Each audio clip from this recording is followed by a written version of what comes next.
So hello everyone, I'm Norman Wildberger. We're here at the University of New South Wales. In today's lecture I want to talk about problems with the calculus. So we're talking about conceptual and logical difficulties that the 17th century initiators and developers of calculus had.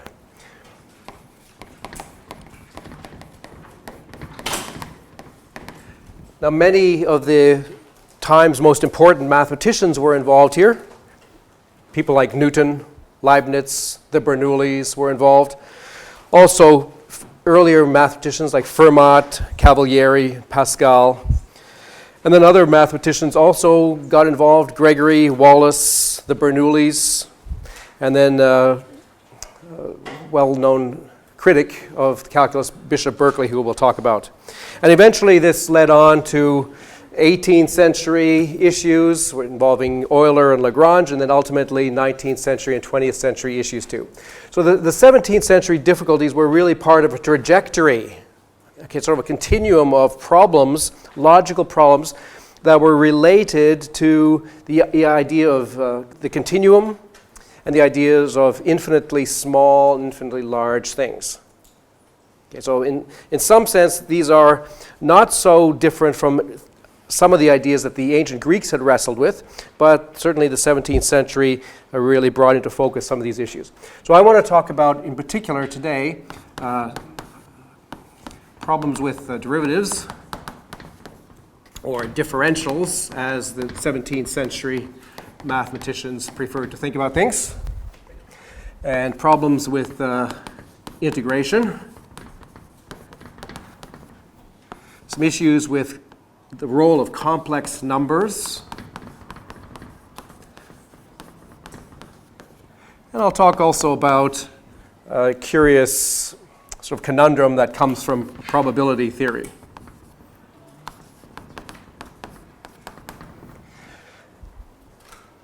In another video I talk about infinite series, and there's a whole host of other issues that are involved there.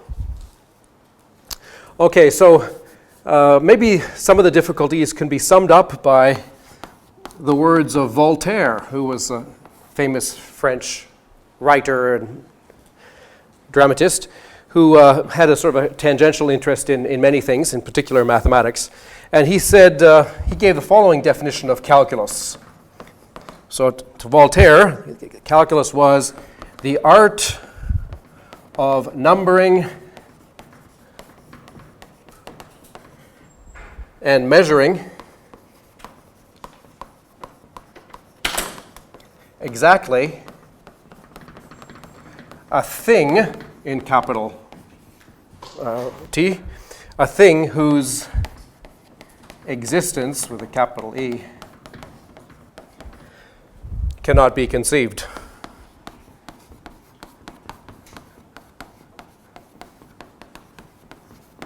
So he was poking fun at calculus, but there's an element of truth to what he's saying, that the calculus was a tool, a very important and useful tool, but the actual things that it was talking about were perhaps almost beyond conception.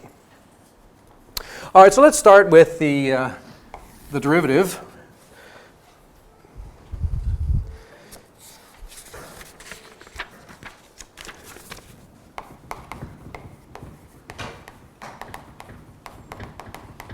Okay, so if we have a function, its derivative f prime of x, sometimes also called dy dx in Leibniz's notation. And Leibniz's notation, dy dx, already contains essentially the core of the problem. That to Leibniz,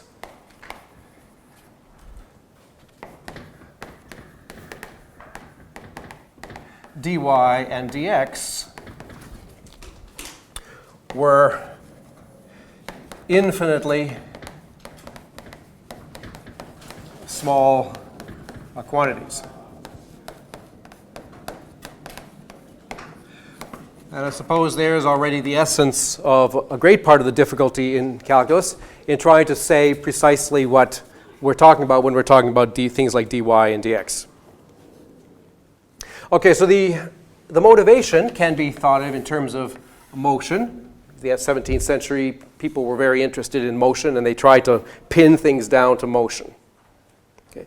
So if we have motion of a particle, motion on a line, say, so we have a line, and let's say its spatial dimension is registered as s. And here in this two-dimensional diagram, we'll plot s versus t. So this is a position-time diagram. Then perhaps we start at a time A, and we go to a time B, and we're going from this position to this position, and maybe the position that we're doing is something like this. Okay, so one thing that's very easy to compute is the average velocity. So the average velocity, v equals delta s over delta t. Just obtained by thinking about that line and the triangle that's formed with a base of delta t and a height of delta s. And the ratio of that change in position over change in time is the velocity. That's well and good. That works fine when delta s and delta t are manageable, finite, concrete quantities. The difficulty emerges when we try to move from that to what's called instantaneous velocity.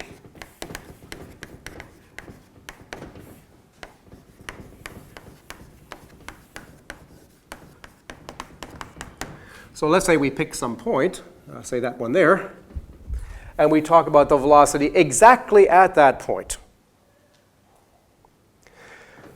Well, that corresponds to a line which is the tangent of the curve at that point. So the instantaneous velocity is equal to the slope of the tangent. And you can think about that as sort of a limiting slope obtained by taking smaller and smaller intervals approaching the actual point that you're interested in, always taking a delta y over delta x. And the way Leibniz and Newton thought about things is that eventually this little triangle that we're considering ends up having very, very small sides, dy, dx, that eventually become both infinitely small, so that this instantaneous velocity becomes dy dx, where somehow both the dy and the dx are in fact infinitely small. So while this is quite clear-cut and straightforward, this notion here is already quite fraught with difficulties. What does it mean to be going exactly 100 kilometers an hour at a given time? So I was up in Dubbo last week. I took my daughter to the zoo, and I was surprised to see for the first time a new kind of speed control device, which I hadn't seen before. Maybe many of you have, where you go through a gate at some point on the highway, and there's a camera that takes your picture. And then another 10 or 20 kilometers down the road, there's another gate that takes your picture again. And the computer calculates what your average speed was during that 20-kilometer stretch. And if the speed limit is 100 kilometers an hour, and your average speed was 110, then they know that at some point you've been going at least 110, so you've been speeding. And so they can send you a ticket automatically without having a cop there to record your velocity. So that's quite interesting. So what does a cop actually do when he measures your speed? It's measuring an instantaneous velocity, but it's still actually taking a small change in distance and a small change in time. Right? The device, the camera, is taking your positions at two successive close intervals and calculating basically an average velocity. To actually get an exact instantaneous velocity is perhaps challenging. All right, so this is part of the original sort of dilemma is what are we talking about when we're talking about these differentials of Leibniz and Newton. So Leibniz, in fact, had a sort of an arithmetic of differentials.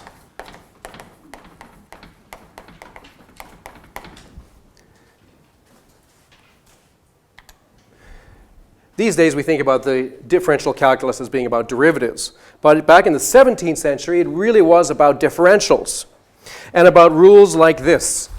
So Leibniz said that d of xy equals x dy plus y dx. The differential of a product, x and y, is x times the differential in y and plus y times the differential in x.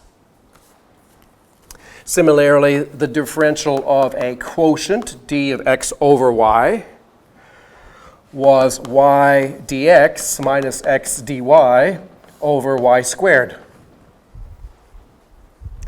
And d of x to the n equals n times x to the n minus 1 dx.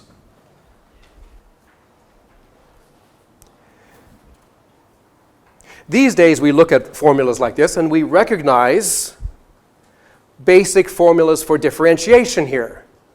We recognize this looks like a product rule for a derivative. This looks like quotient rule. This looks like the formula for the derivative of x to the n. But in Leibniz's time, things were expressed in terms of differentials.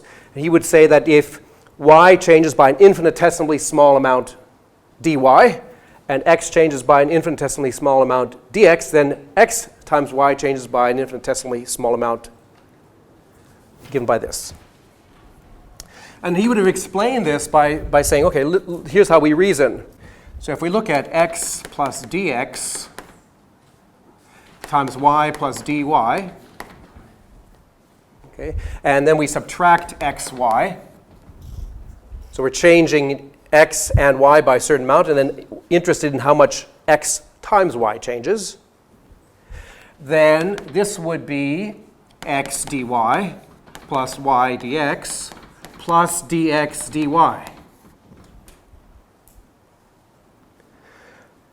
And then Leibniz would have said, well, if dy and dx are very, very small or infinitesimally small, then the product dx times y is super duper infinitesimally small, or it's infinitesimally small, and so it can be safely ignored. So we get that d of xy is just x dy plus y dx, assuming we can kind of ignore this quadratic term in these differentials.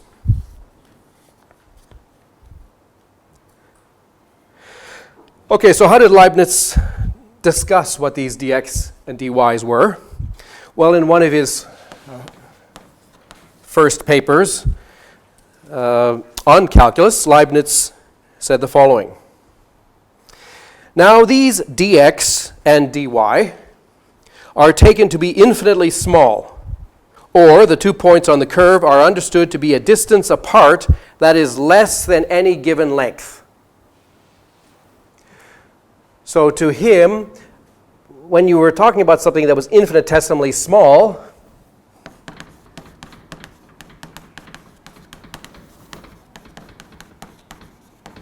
this meant smaller than any, what does he say? Smaller than any given, say, quantity.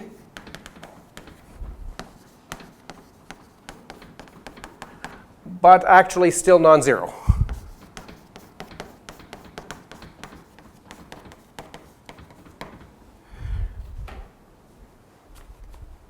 Because we don't want them to be zeros, because then something like the quotient dy dx, dy over dx, doesn't make any sense. Okay, so people wrestled with these ideas, and they thought about them, and the Bernoulli family were very prominent early practitioners of the calculus. They took up Leibniz's ideas and they really pushed them in a remarkable new directions. But they did sort of admit that there was something a little bit problematic. So one of the Bernoullis said, or described the calculus as, or described Leibniz's description here as an enigma rather than an explication.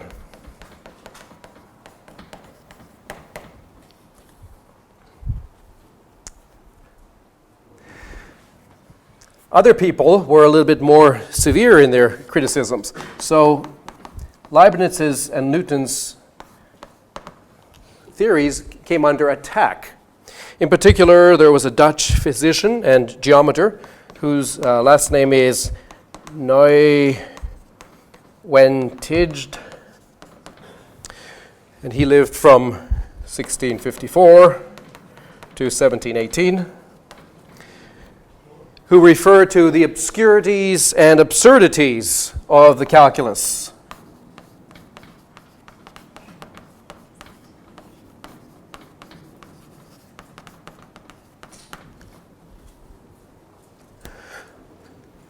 He made a lot of other criticisms too, to which Leibniz responded by referring to over-precise critics.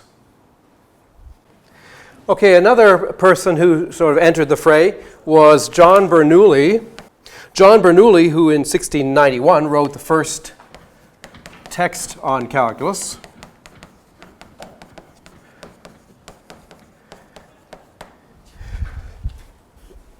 Referred to the infinitely large and the infinitesimally small in terms of things in our physical world.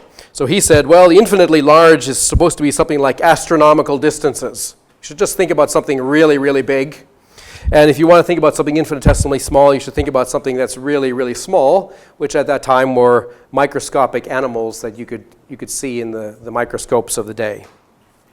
All right, so some of these problems involving the differential calculus also naturally sort of moved over into the integral side of the calculus. Okay, and this already starts with the nature of the basic objects that one is interested in. So here again we were dealing with infinite quantities. So the basic kind of issue is how to sum an infinite number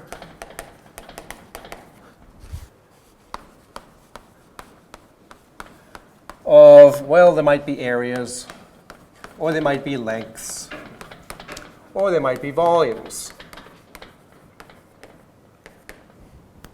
And this goes back to, I guess, essentially Archimedes, where he was trying to measure pi, talking about a circle, and approximating a circle with inscribed and circumscribed polygons. So to the 17th century mathematicians, something like a circle was regarded as a result of sort of an infinite number of inscribed polygons. Limit of an infinite number of inscribed polygons. So following Archimedes, you can replace any inscribed polygon with a more refined one, increase the number of sides, and as you keep doing that, your polygon gets closer and closer to the circle. So in fact, the notion of a curve was something that was a little bit problematic to these pioneers. John Bernoulli wrote, each curved line consists of infinitely many straight lines.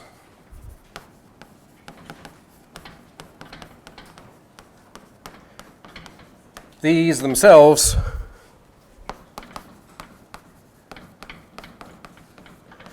being infinitely small.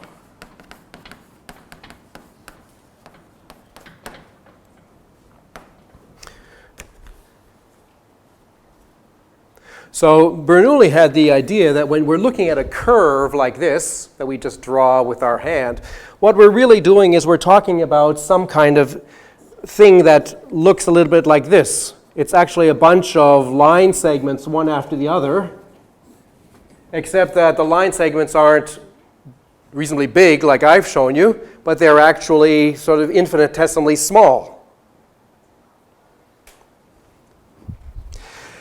I remind you that today our point of view is that of a pointillist painter. We today think of a curve as being an infinite number of points, each infinitesimally small. That's the actual modern definition of a curve. It's actually a bunch of points, each infinitely small, that together make the curve.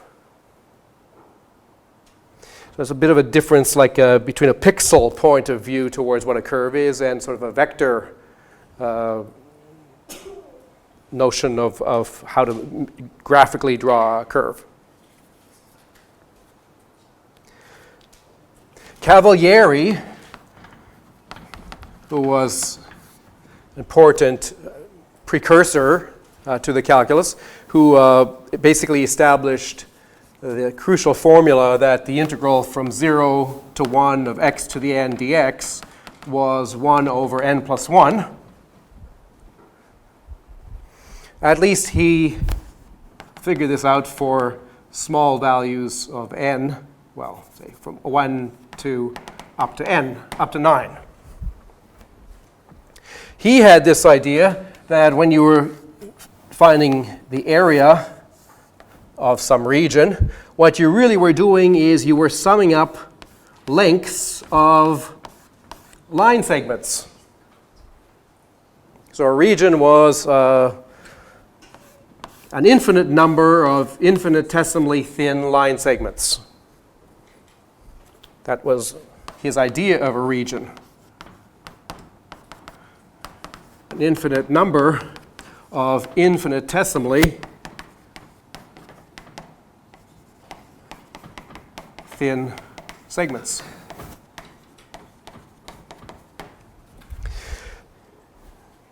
That may be a little bit imprecise, and he was criticized for being imprecise, but there was no arguing with the fact that whatever thinking he was able to do, he was actually able to establish this very important formula by thinking the way he did. In fact, in the early 1900s, people discovered Archimedes' lost manuscripts called The Method, where Archimedes actually talks about how he goes about proving some of his volume and area formulas. And it turns out that the method is very similar in some ways to this kind of thinking about subdividing things into lots of little infinitely small strips.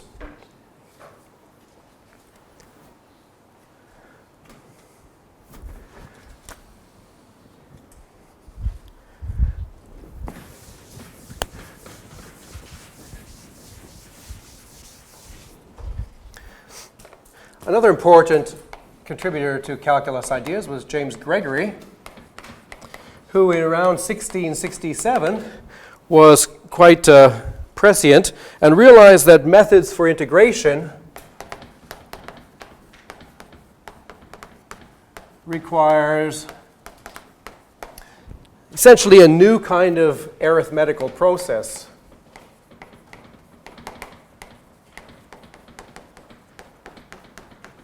Namely that of taking a limit.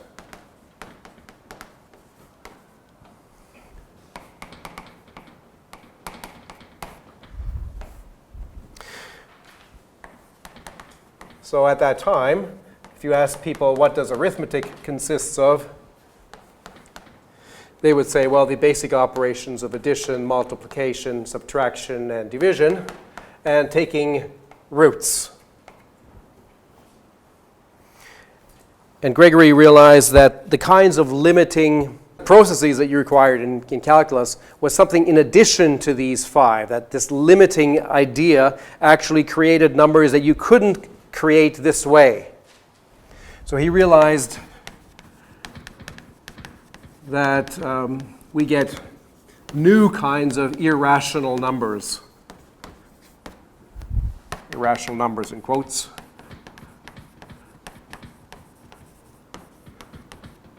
By these kinds of limits.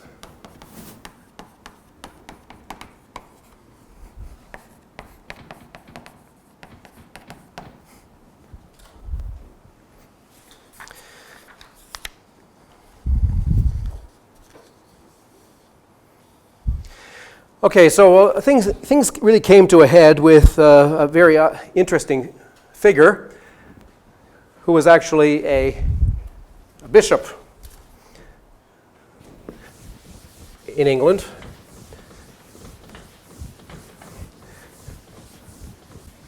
Who really put together objections to the calculus in a very forceful way. And that was a fellow called Bishop George Berkeley.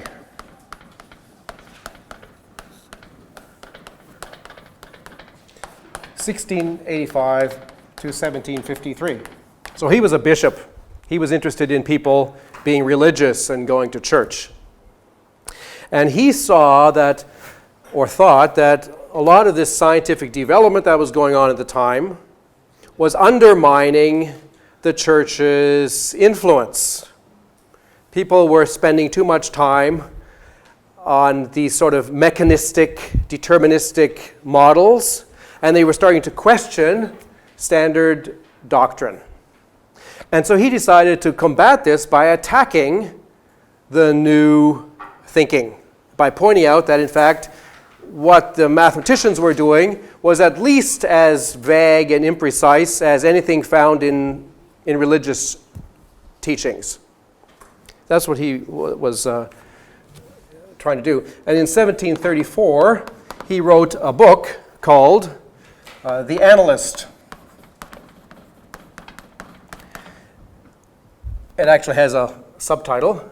So back then, when they wrote books, the subtitles were actually often quite descriptive and sometimes rather flowery, as is this one. So The Analyst, or a discourse addressed to an infidel mathematician.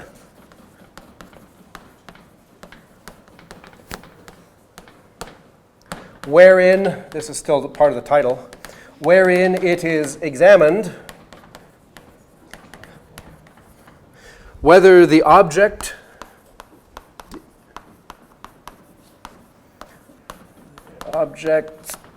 principles and inferences of the modern analysis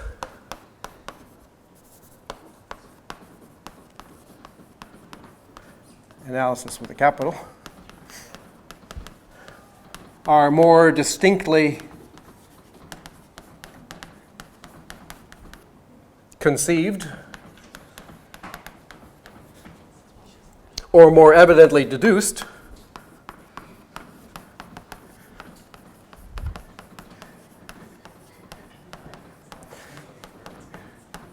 than religious mysteries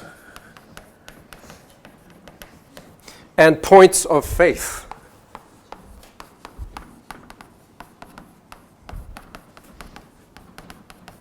So that surely has to be a contender for the most perhaps interesting title of a mathematically oriented work.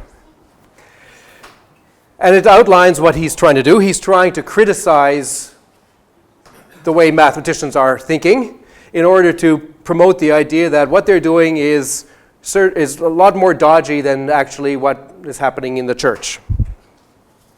And his analysis and his critique was actually very powerful and very influential. So this became a very influential little attack, because he wrote well and he probably had some good points.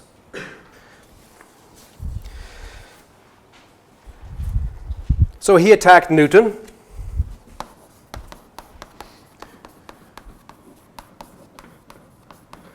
So Newton had done the following kinds of things.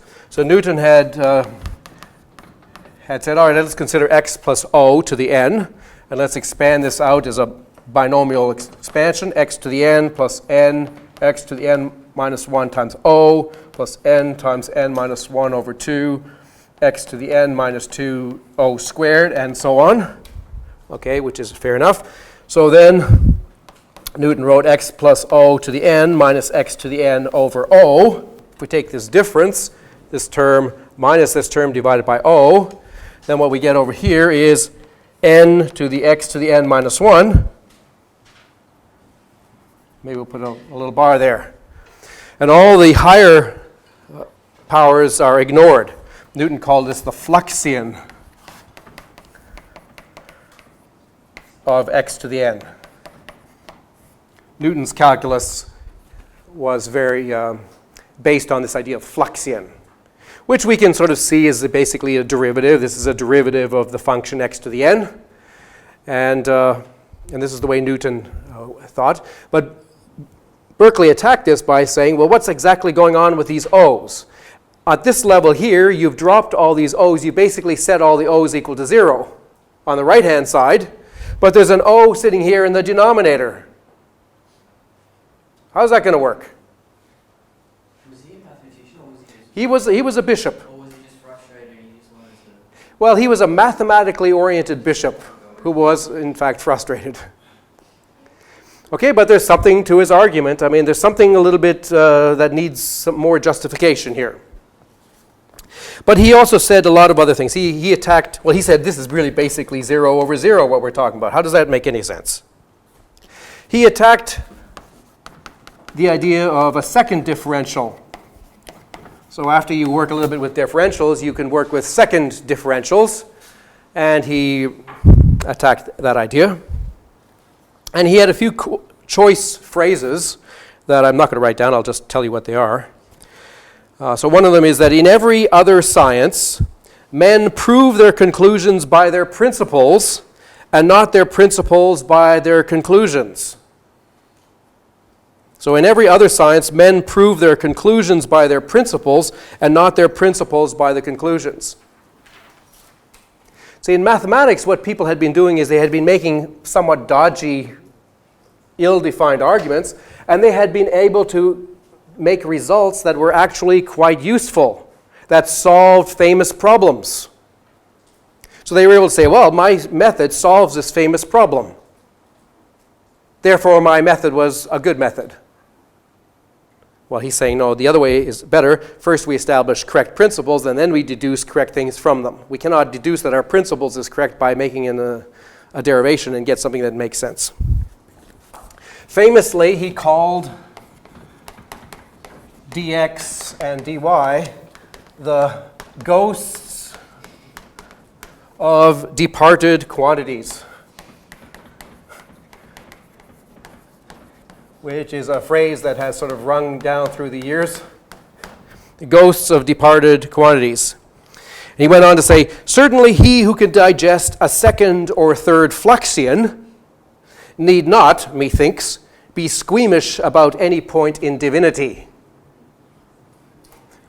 Basically saying, if you're going to go so far as to believe all this nonsense about second and third Fluxions that doesn't really make sense, then why should you be squeamish about the things that the church is telling us?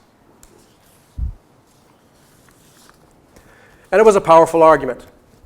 It was so powerful that the 18th century mathematicians really felt compelled to spend a lot of time thinking about how to put calculus on a firm foundation. And that work kept on going up to the 19th century. More work was done. And in fact, I think arguably that work is still with us today. We still have not really managed to overcome these difficulties, in my opinion. Okay, so the third topic I want to talk about very briefly is some problems with complex numbers, or let's say imaginary numbers, as Descartes would have called them.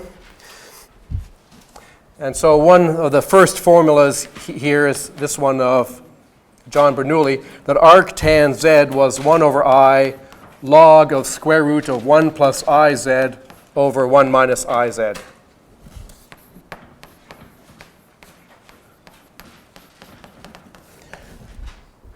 Okay, this is a rather remarkable formula that connects a circular function or an inverse circular function with a logarithm, admittedly with some i's floating around in the right places.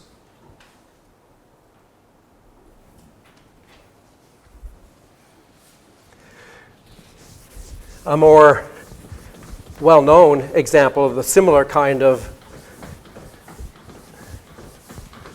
thing is the formula of Euler, e to the pi I equals -1 of Euler, or more generally, e to the I theta equals cos theta plus I sine theta.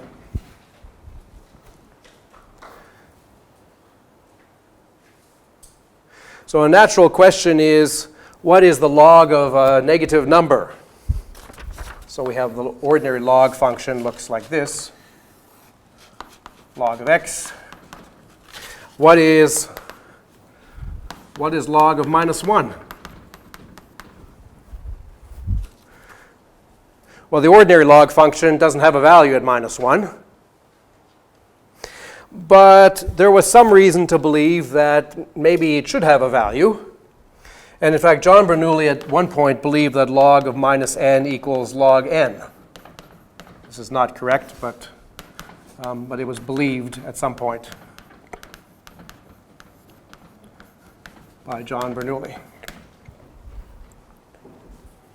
If we look at this formula here, we see that we could say that log of -1 is pi I.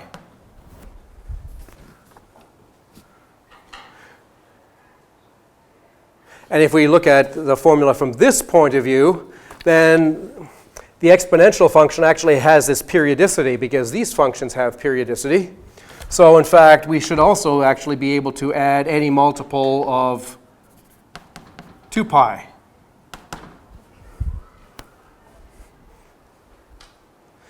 Where n is an integer. And so this opened this rather can of worms kind of issue, that the log is a multi-valued function.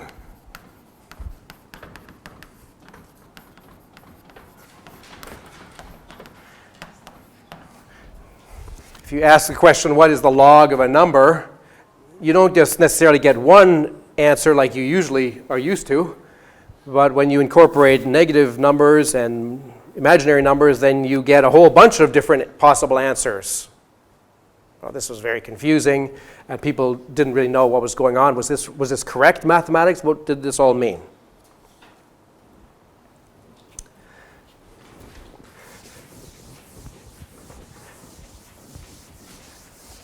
And finally, I want to just, on a more lighthearted note, I want to tell you about something that's called the St. Petersburg paradox, which was another conundrum at the time, also involving sort of infinity in some form or another.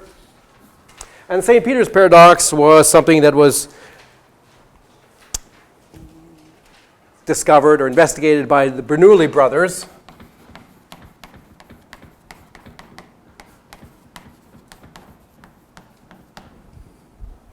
Daniel was one of them. I'm not sure who the other one would have been. Probably Nicholas, perhaps. I'm not sure.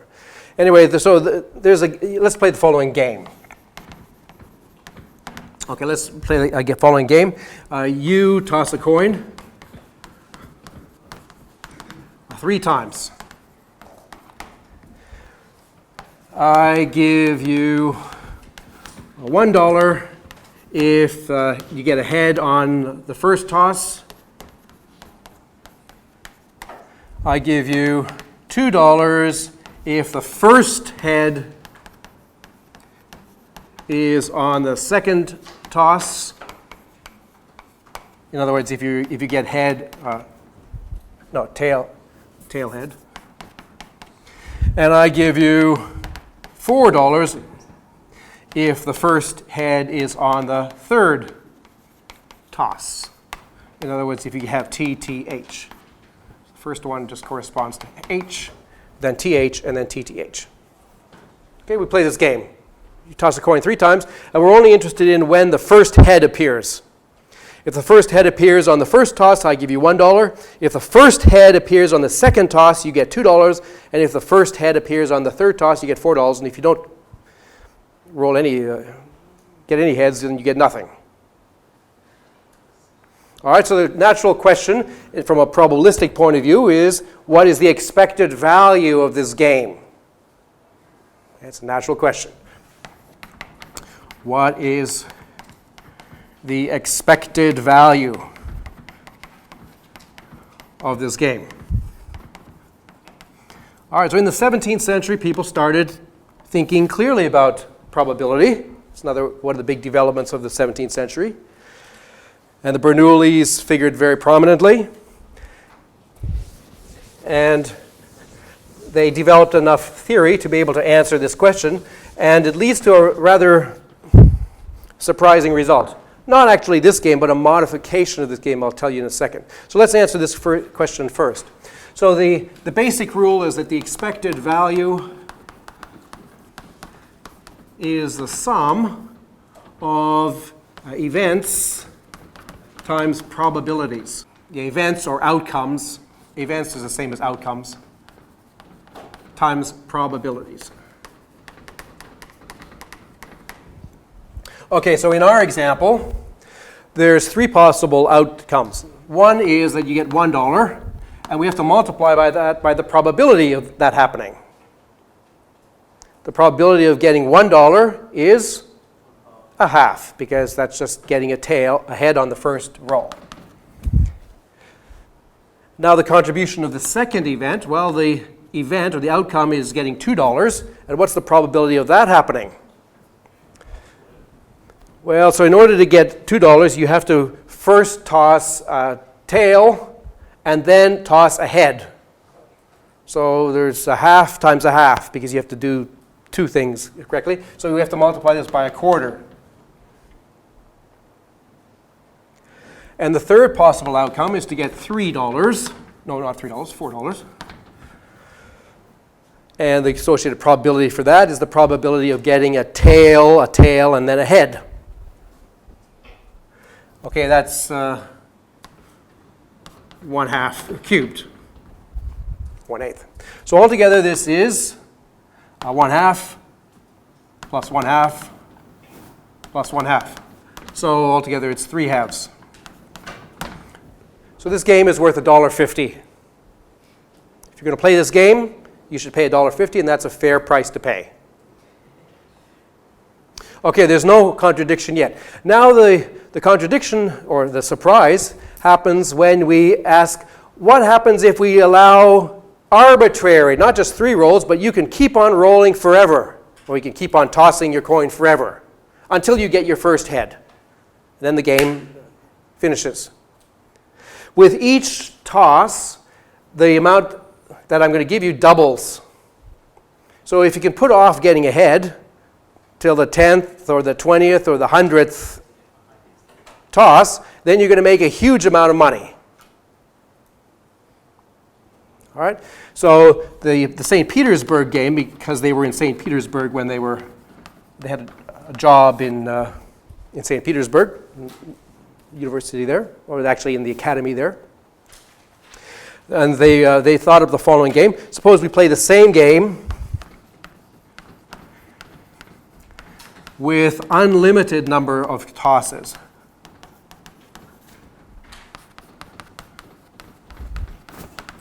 So what's the expected value then? So then the expected value is, well, it's the same kind of sequence. It's just that it goes on forever.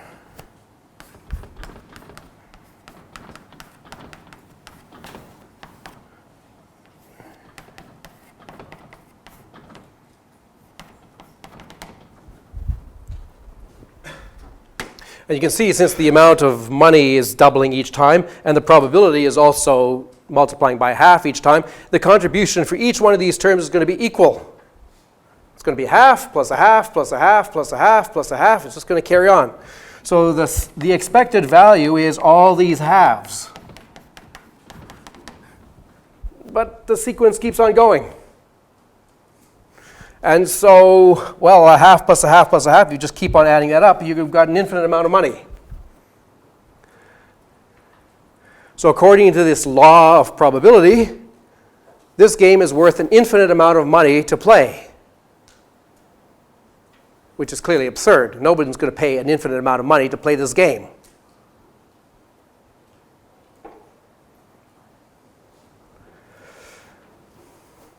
Okay, so again, it's a problem that has to do with infinity, the role of infinity. What does this infinity actually mean? Does it really mean an infinite amount of money? Does it really mean a new number which is infinite? Or does it rather mean a number which is bigger than any other number? That's probably the way the Bernoullis would have said it, that what this means is that this game is worth more than any finite amount. If you can play this game for any finite amount of money, you should play it. Somebody says, do you want to play $1 million to play this game? You should say, yes. Here's my $1 million. Let's play this game. Because your expected value is... What about $1? You should definitely play for $1. You should even play the simpler game for $1 because that was worth $1.50. Okay, so that's some of the kind of contradictions or maybe difficulties that the calculus had in the 17th century. Where's the contradiction? Where's the contradiction? The contradiction is that this game is officially, according to the formula, worth an infinite amount of money to play. Although I don't think any of you would pay $1,000 to play this game. Will you? You know, you can come up, you're going to toss a coin, I'm going to give you 2 to the end, depending on what, you know. So you have a very, very small chance of getting billions and billions, but most of the time I'm going to take your money. So there's some kind of seeming contradiction, or at least something like a paradox there. And the 17th, 18th century mathematicians, they did wrestle with this problem. Okay, so there's a kind of a trajectory here. The problems with the calculus did not go away. In the 18th century, we had Euler and Lagrange, basically initiating all kinds of new ideas, trying to set calculus on a firmer foundation. And then in the 19th century, we had Cauchy, Bolzano, Dedekind, Weierstrass, Cantor, trying to establish calculus in other ways. And in some sense, even in the 20th century, we haven't really gotten to the bottom of things. And according to some of us, there are still serious problems with the calculus. If you want to know more about my orientations, you can have a look at my Math Foundations series, where I talk and will talk a lot about the foundational problems in calculus and analysis that we still have around with us today.